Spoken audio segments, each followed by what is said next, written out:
ఆకాశవాణి నిజామాబాద్ కేంద్రం. మీరు వింటున్నారు ఆకాశవాణి నిజామాబాద్ కేంద్రం అందిస్తున్న కార్యక్రమాలు.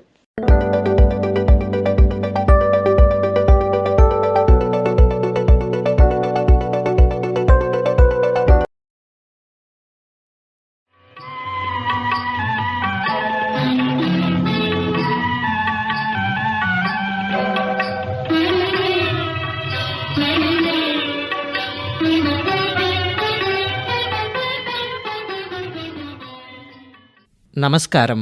చిత్రలహరి కార్యక్రమానికి శ్రోతలకు స్వాగతం.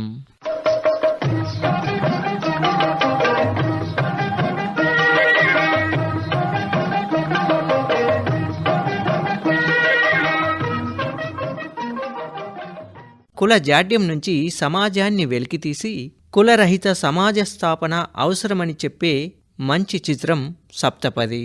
అదే ఈ వారం మన చిత్రలహరి కార్యక్రమంలో అలరించబోతున్న చిత్రం.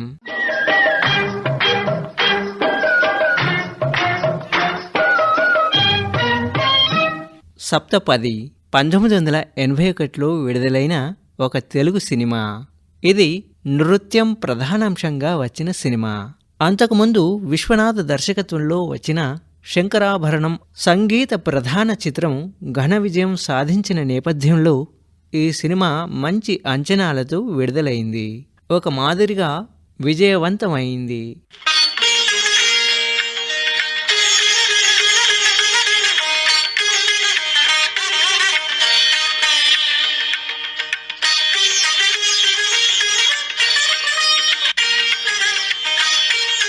సప్తపది చిత్రానికి కథ, దర్శకత్వం, చిత్రానువాదం కె. విశ్వనాథ్.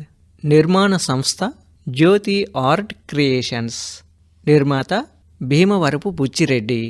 ఈ చిత్రంలో తారాగణం యాజులుగా జేవి సోమయాజులు, హేమగా భమిడిపాటి సవిత, మురళిగా గిరీష్, రాజుగా అల్లురామలింగయ్య, అవధానిగా జేవి రమణమూర్తి నటించారు. ఇంకా ఈ చిత్రంలో సాక్షి రంగారావు, డబ్బింగ్ జానకి, అన్నపూర్ణమ్మ, రవికాంత్, మాస్టర్ సాయికుమార్ సహాయ నటులుగా నటించారు. నృత్యాలు శేషు, మాటలు జంధ్యాల, ఛాయాగ్రహణం కస్తూరి.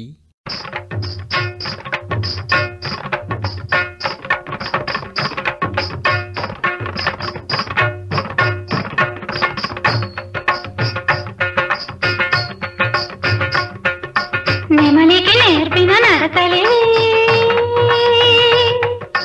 మురళికి అందని పలుకులివి, శృంగార సంగీత నృత్యాభినయ వేళ చూడాలి నా నాట్యలీల.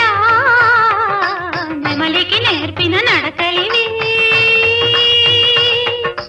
మురళికి అందని పలుకులివి,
కళలు విరిసి మెరిసిన కాళిదాసు కమనీయ కల్పన అల్ప శిల్పమణి మేకలను శకుంతలను నెమలికి నేర్పిన నడకలే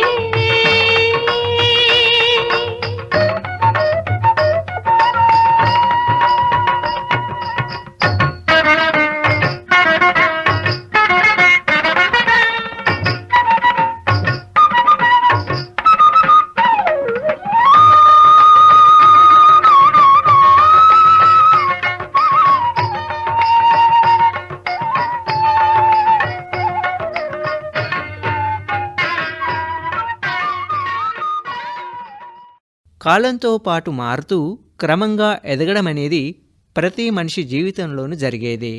దానికి ఒక మంచి మిత్రుడు కూడా తోడైతే ఇక ఆ మార్పు మరింత వేగవంతమై తీరుతుంది. అలా ఆధునిక సమాజం సైతం గర్వపడేలా ఎదిగిన ఒక బ్రాహ్మణుడి కథే సప్తపది. ఆయనలో వచ్చిన మార్పునకు కారణాలు, దాని ఫలితాలు సంక్షిప్తంగా చెప్పే సప్తపది చిత్రకథ ఇదిగో మీకోసం.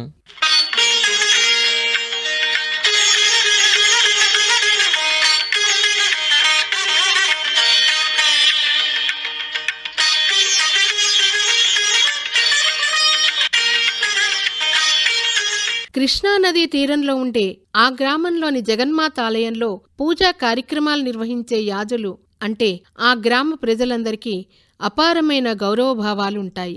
ఆ ఆలయానికి ట్రస్టీ అయిన రాజు అల్లూరు రామలింగయ్య గారు విజయదశమి నవరాత్రి ఉత్సవాలలో భాగంగా హేమ, భమిడిపాటి సవిత అనే యువతి నృత్య ప్రదర్శనను ఏర్పాటు చేయిస్తారు. నమస్కారం మామగారు.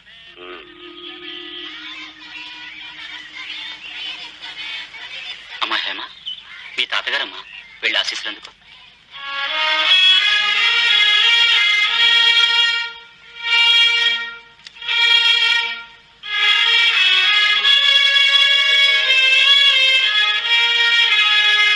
చిరంజీవి, మీ అత్తయ్య అమ్మా.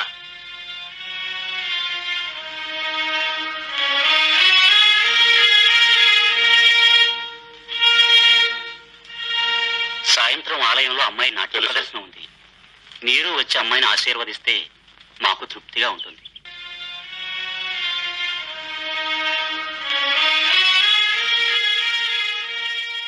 ఒక నాట్యాచారుణ్ణి వివాహమాడిన తన కుమార్తె మీద కోపంతో యాజులు తన మనవరాలే అయిన హేమ నృత్యం పట్ల సుముఖంగా ఉండడు. అయినా రాజుగారు నచ్చచెప్పడంతోనూ మమకారం చంపుకోలేకనో వచ్చి నృత్యాన్ని చూసిన యాజులకు హేమను తన మనవడు గౌరీనాథానికిచ్చి వివాహం చేయాలనే తపన ఆరంభమవుతుంది. ఆ ఆలోచనను రాజుగారు సమర్థిస్తారు. అప్పటికే హేమ తన మనసును హరిబాబు అనే యువకుడికి అర్పించి ఉంటుంది.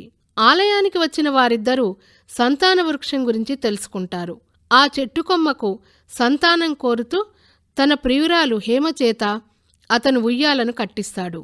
ఇటు యాజులు తన మనవరాలు హేమను ఆలయానికి పిలిపించి దుర్గా మంత్రపుష్ప సూక్తానికి నృత్యం చేయించి అమ్మవారి దీవెనలతో గౌరీనాథంతో హేమ వివాహాన్ని నిర్ణయిస్తారు. జాతవేదసే సునవామ సోమమరాతీయతో నిదహాతి వేదః.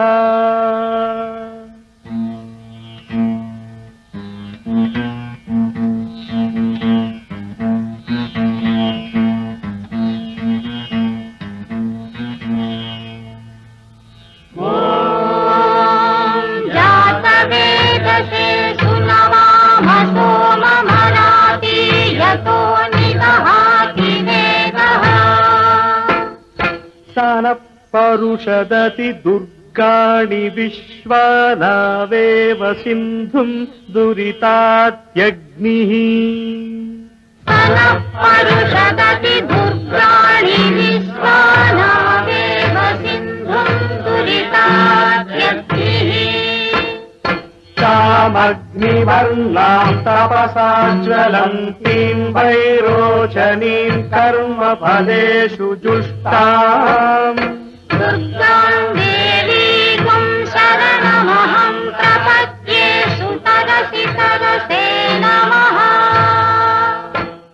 తన మనసులోని దిగులును ఎవరికీ చెప్పుకోలేని హేమ మదిలో గతమంతా మెదులుతుంది.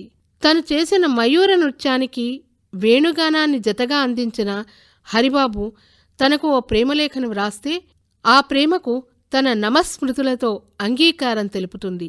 అయితే తిరునాళ్లకు వెళదామని కోరిన యాదవ బాలుడితో తాను హరిజనుడనని నిజం చెబుతాడు హరిబాబు. ఆ మాటకు నిర్ఘాంతపోతుంది హేమ. అయితే హేమ మీద ప్రేమతోనే ఆ నిజం దాచానని హరిబాబు చెప్పడంతో హేమ తన మనసును అర్పితం చేసేందుకు సిద్ధపడుతుంది. అయినా చివరికి పెద్దలు నిర్ణయించిన వివాహానికి హేమ తల ఊపుతుంది. శోభనం గదిలోకి వచ్చిన గౌరీనాథానికి తన భార్య హేమ గుడిలోని పరదేవతలాగా కనిపిస్తుంది. దానితో అతను ఆమెకు సాష్టాంగ నమస్కారం చేస్తాడు.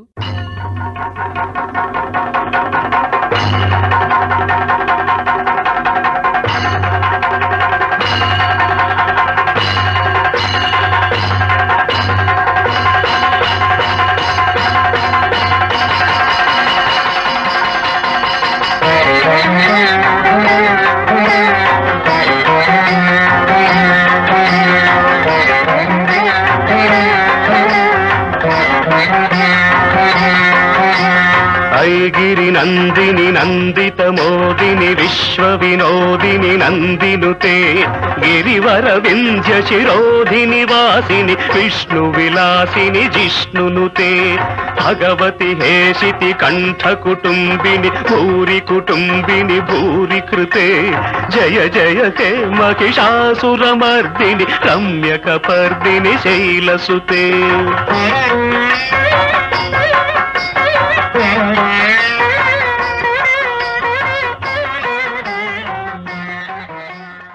భర్త విపరీత ప్రవర్తనకు కారణం తెలియని హేమ చేష్టలుడిగిపోతుంది. హరిబాబు ఆ ఊరు వదిలి వెళ్ళిపోతూ హేమ నుంచి ఆమె కాలిగజ్జలు అడిగి తీసుకుంటాడు. మర్నాడు కూడా తన భార్యలో అమ్మవారిని చూస్తాడు గౌరీనాథం. దానితో ఎవరికీ చెప్పకుండా అత్తవారిల్లు వదిలి తిరిగి ఇంటికి వచ్చేస్తాడు గౌరీనాథం.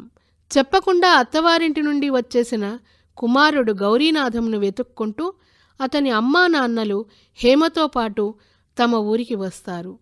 ఊళ్ళోని ఆడవారితో సహా తన అత్తగారు కూడా తనపై నిందలు వేయడాన్ని జీర్ణించుకోలేని హేమ భర్తను అతని ప్రవర్తనకు కారణం అడుగుతుంది. అతను కారణం చెప్పలేక తలదించుకుని వెళ్ళిపోతాడు. దానితో హేమలో ఆత్మశోధన ఆరంభమవుతుంది. హేమకు పిల్లలు కలగకపోవడంతో ఆమె చేత గుళ్ళో చెట్టుకి ఉయ్యాల కట్టించే ప్రయత్నం చేస్తారు. గతం గుర్తొచ్చి కళ్ళు తిరిగి పడిపోతుంది హేమ. గుళ్ళో పూలమ్ముకునే అమ్మాయి నుంచి విషయం తెలుసుకున్న గౌరీనాథం హేమ ద్వారా హరిబాబు గురించి తెలుసుకుని అతన్ని తీసుకురావడానికి బయలుదేరుతాడు. మనవరాల్ని ఓ హరిజనుడికి ఎలా ఇవ్వాలన్న యాదుల సంశయాన్ని పోగొడతారు రాజుగారు.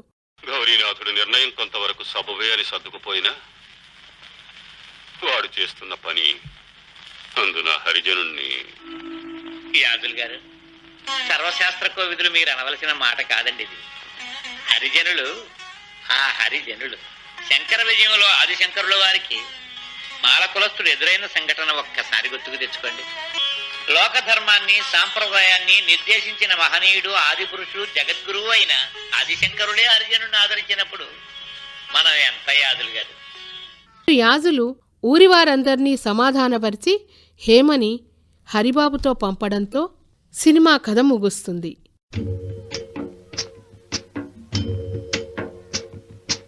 ఏ కులము నీదంటే గోకులము నవ్వింది, మాధవుడు యాదవుడు మా కులమేలెమ్మంది.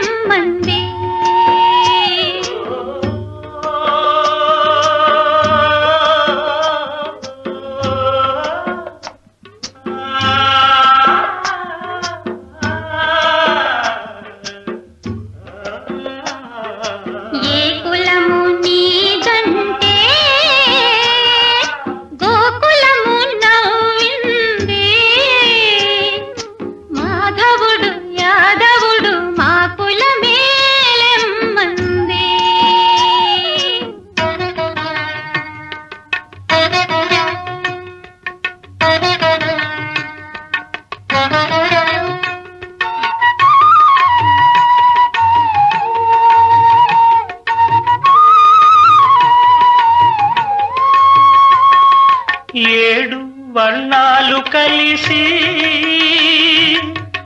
ఇంద్రధన సౌతాది అన్ని వర్ణాలకు ఒకటి ఇహము పరముంటాది. ఏడు వర్ణాలు కలిసి ఇంద్రధన సౌతాది అన్ని వర్ణాలకు ఒకటే ఇహము పరముంటాది. ఏ కులము నీదంటే గోకులము నవ్వింది.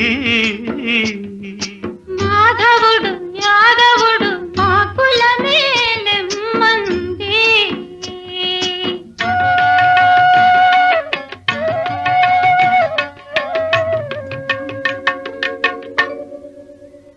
ఒక ఉత్తమ సినిమా దర్శకుడు దేనికి దర్శకత్వం వహించాలి? ఆ ఒక్క సినిమాకేనా, లేకుంటే మొత్తం సమాజానికా?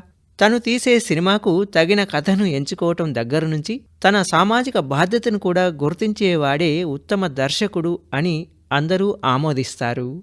అలా తన బాధ్యతను గుర్తించి అనేక సందేశాత్మక చిత్రాలను అందించిన సప్తపది చిత్రం దర్శకుడు కె. విశ్వనాథ్ గురించి, సప్తపది సినిమా తెర వెనుక సంగతుల గురించి కొన్ని విశేషాలు ఇప్పుడు తెలుసుకుందాం.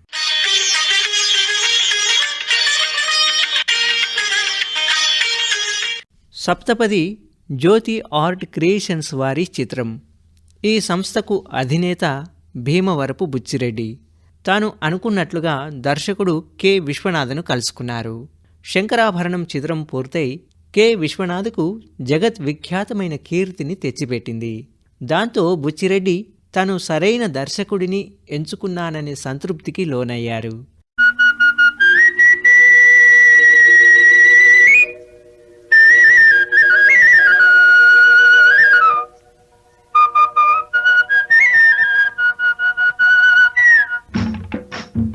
గోవుళ్ళు తెల్లన గోపయ్య నల్లన గోధూళి ఎర్రన ఎందువలన. గోవుళ్ళు తెల్లన గోపయ్య నల్లన గోధూళి ఎర్రన ఎందువలన. గోధూళి ఎర్రన ఎందువలన.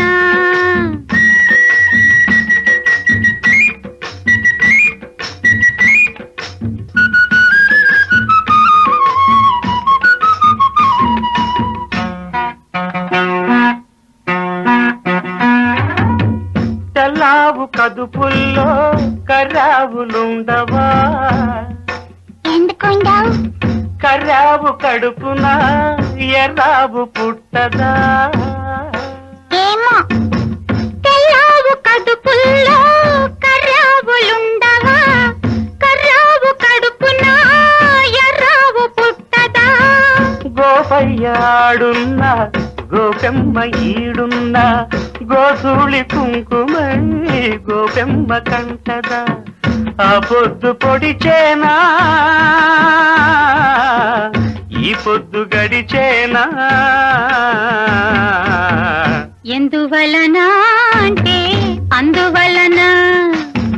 ఎందువలన అంటే దైవ ఘటన. గోవుళ్ళు తెల్లన్న గోపయ్య నల్లన్న గోధూళి ఎర్రన ఎందువలన. ఓయ్ గోధూళి ఎర్రన ఎందువలన.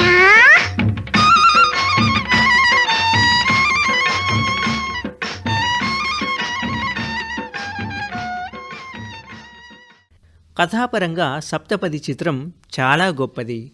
ఈ చిత్రానికి కథను కె. విశ్వనాథే సమకూర్చారు. తన కులాన్ని అమితంగా అభిమానించే ఒక ఆలయ అర్చకుడు తన మనవరాలు ఒక హరిజనుణ్ణి కోరిందని తెలిసి ఆమె అభిమతానికి అనుకూలంగా అతనికి ఆమెను అప్పగించడం సప్తపది చిత్రకథ. కులం అనే చట్రాల నుంచి మనిషి ఎదగాల్సిన అవసరం గురించి వివరించే ఈ చిత్రకథే ఈ చిత్రానికి జాతీయ సమైక్యతను ప్రోత్సహించే ఉత్తమ కథాచిత్రంగా కేంద్ర ప్రభుత్వం నుంచి నర్గీస్ దత్ జాతీయ సమైక్యతా పురస్కారంను తెచ్చిపెట్టింది. నెమలికి నేర్పిన నడకలే మురళికి అందని కొల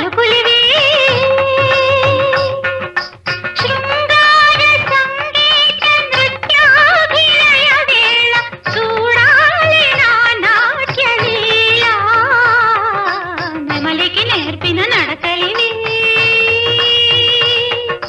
మురళికి అందని పలుకులివి శృంగార సంగీత నృత్యాభినయ వేళ చూడాలి నా నాట్యలీల నెమలికి నేర్పిన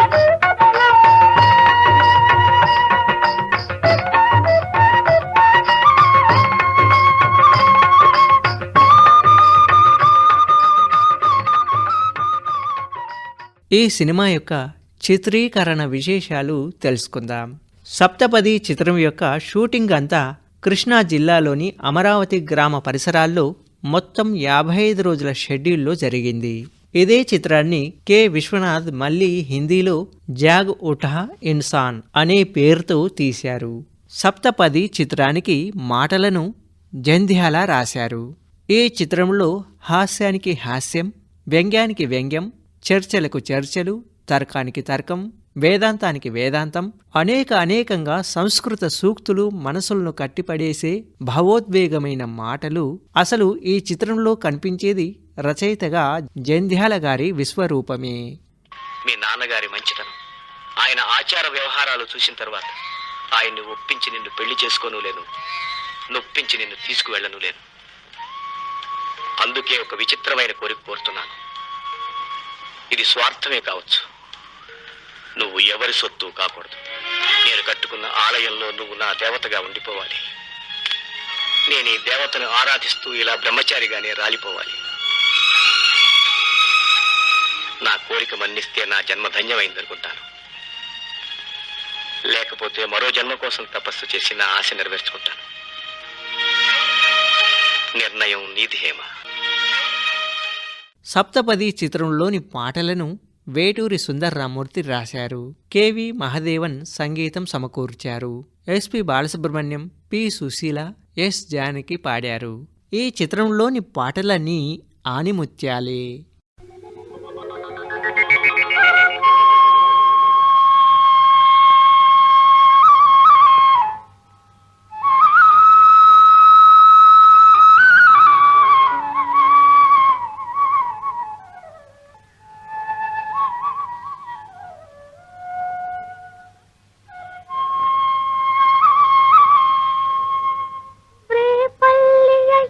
జల్లున పొంగిన రవళి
మదిని మురిపించిన రవళి నటనల సరళి ఆనందన మురళి ఇదేనా ఆ మురళి పూవల మురళి ఇదేనా ఆ మురళి.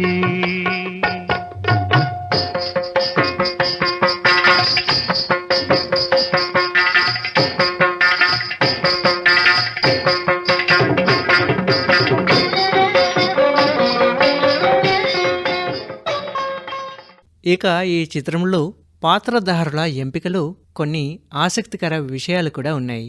అవేమిటో ఒకసారి తెలుసుకుందాం. సప్తపది చిత్రంలో హేమగా భమిడిపాటి సవిత నటించారు. ఆమె నటించిన ఏకైక చిత్రం ఇదే.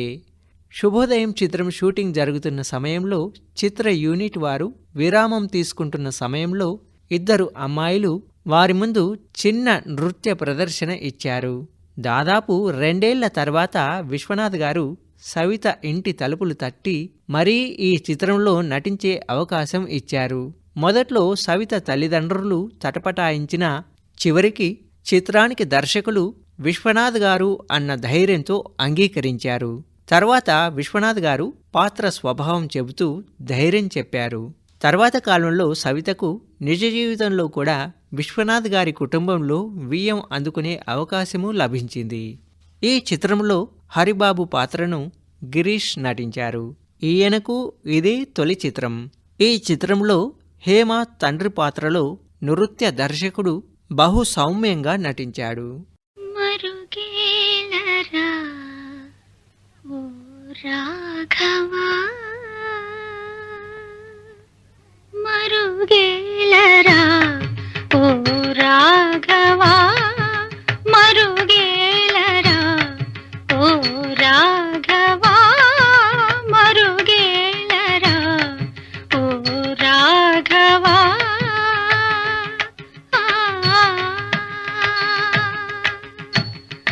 మరుగేల చరాచర రూప పరాత్పర సూర్య సుధాకర లోచన మరుగేల చరాచర రూప పరాత్పర సూర్య సుధాకర లోచన మరుగేలరా ఓ రాఘవా.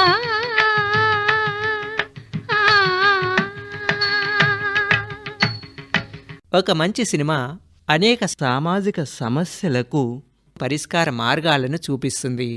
ఆ కోణంలోనూ ఆలోచించమని మనల్ని ప్రోత్సహిస్తుంది. అలా మనకు మార్గదర్శనం చేసే మరో చక్కని చిత్రంతో మళ్ళీ కలుసుకుందాం. అంతవరకు సెలవు. నమస్కారం.